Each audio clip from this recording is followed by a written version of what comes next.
Today we're going to learn a lesson from an unlikely source.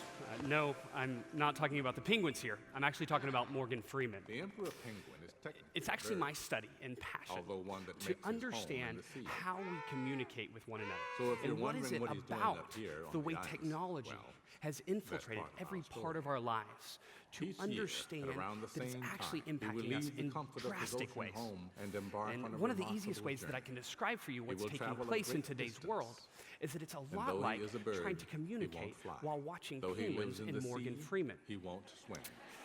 Mostly, And that's exactly what I'd like to talk to you about today.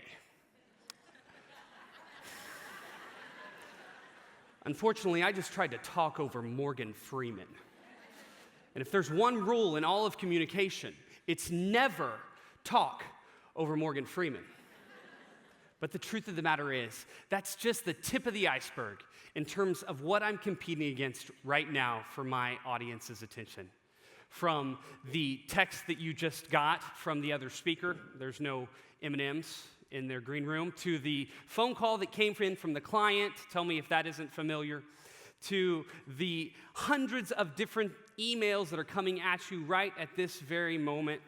How many of you, if you were honest with me, would say that at some point in the last 6 minutes, despite the request, that you would have been on your phone? Please raise your hand, last 6 minutes. There we go. Who is currently on your phone? That's okay. I am not offended. We are all connected all the time. It is not easy to focus, is it? In fact, there's no place that's safe. We go into the cars. We don't drive anymore. We just get in our car, pull out our phone, and hope. We're made to be distracted. It's always been the limitations of access that have kept us focused on the right thing, of which we don't have those limits anymore. So what happens? It leads us to this category that I very loosely call overload. And what do I mean by overload? I mean the volume of information that you are supposed to digest and handle has never been higher. And I don't know that there's an industry that deals with this more than yours. And it feels overwhelming, doesn't it? Like, it's great. You're getting an email. You got to reply to it. You're, on average, sending and receiving 112 emails a day. And in fact, that number's gone up to 116. So we're even higher. There's 500 million tweets that are going to go out today. 2.2 million likes occur every minute on Facebook. Do you know the busiest hours of Facebook? Monday through Friday between 1 and 3 p.m. Yeah. All I can say is I'm glad I got the 11 to 12 slot. If we're not careful, what we can end up with is losing what technology is meant to give us. And you know what that is? What makes technology amazing is it allows for us to have the space to do that which is distinctly human. Good technology removes from us the things that we aren't going to do as well as something that could be automated. Right? But if we're not careful, we'll lose our creativity. We'll lose our space to think. So we're supposed to have more space to think. We're supposed to have more space to come up with cool ideas. We're supposed to have more space to care for our clients better. And instead, we end up with all of less of it because we're overwhelmed by the volume that's coming at us. How do we avoid becoming AWOL? How do we avoid becoming AWOL? The first category is that we do it by becoming more aware. When I first started doing research, I told myself I would never use acronyms. And then I learned that acronyms can be really helpful. And so the good news is, AWOL both can help us to remember what's causing it, and it can serve as a solution for us. The truth is, there's no simple, single solution. If there was, we would do it. We have to understand that we're wired to not want to work. We're wired to want to check and see what Taylor Swift's been doing lately. But we can't overcome it if we understand all of the things driving it and we understand the systemic solutions that can take place. So I want to go over the 4 categories using the acronym AWOL that we must have in place in order for us to become the best versions of who we can be. It does take all 4 of those. So awareness is the first category. We love no walls, but walls are what help us to keep things out and to keep us focused in. And so when I talk about walls, what I'm really talking about is you going back to the place where we're wired for, which is a cave. No, I'm not asking you to find a hole in a mountain. What I'm asking you to do is to build your own cave. And in today's modern workplace, this is the cave that you have to build. An unreachable, stationary place where you focus for a limited period of time on your most vital tasks. Okay, the other thing I would say about leadership is this. It's never been more important for you to step back and help those around you understand the why. Historically, we worked for a paycheck.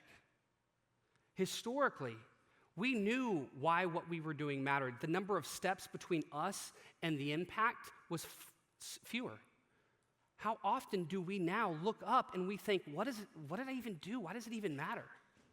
In fact, I was on a plane last week, fitting timing, and I asked the person next to me, I was like, what do you do for a living? She goes, oh, I just plan events. It's like, just plan events? Just plan events? How many of us feel that way at times? I just do this thing. No wonder 70% of people are disengaged. It's not because the work isn't good. It's not because it's not important. I hope that I do not have to tell you why what you do matters. Just plan events. Maybe you plan events that literally form the basis of the whole next year's growth for a sales team. Maybe you get a sales team that comes in, has had a really hard year.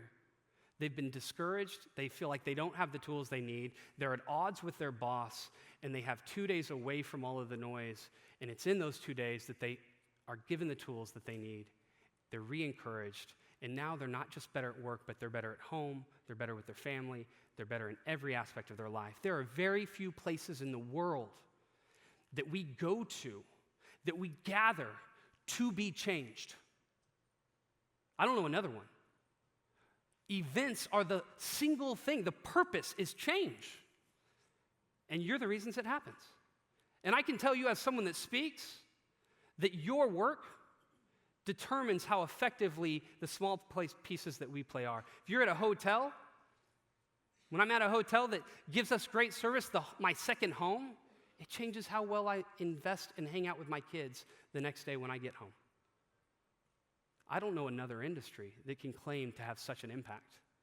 And yet, because we go AWOL, because we find ourselves constantly distracted, because we find ourselves constantly overwhelmed by so many inputs, by what do I do, how do I get this itinerary out, another person's having a flight delay, this person's not making it in, and now we wake up and we haven't had any sleep in 3 days, and we think, this job stinks. But you're the one working so that the rest of us can have our lives transformed because of what you're doing. We live in an age where technology has the possibility to eliminate from us all the things that are not distinctly human, to allow us to focus on that which is. But if we're not careful, it can erode our capacity in everything that makes us who we are, and we can lose more than we gain. But we can and we must do better. We desperately need it. This industry needs it. And in fact, it's your industry that can provide the reprieve for everyone else. The events industry has never been more important. We pull away from the connectivity to get together. So thank you for what you're doing, and I look forward to continuing engaging with you.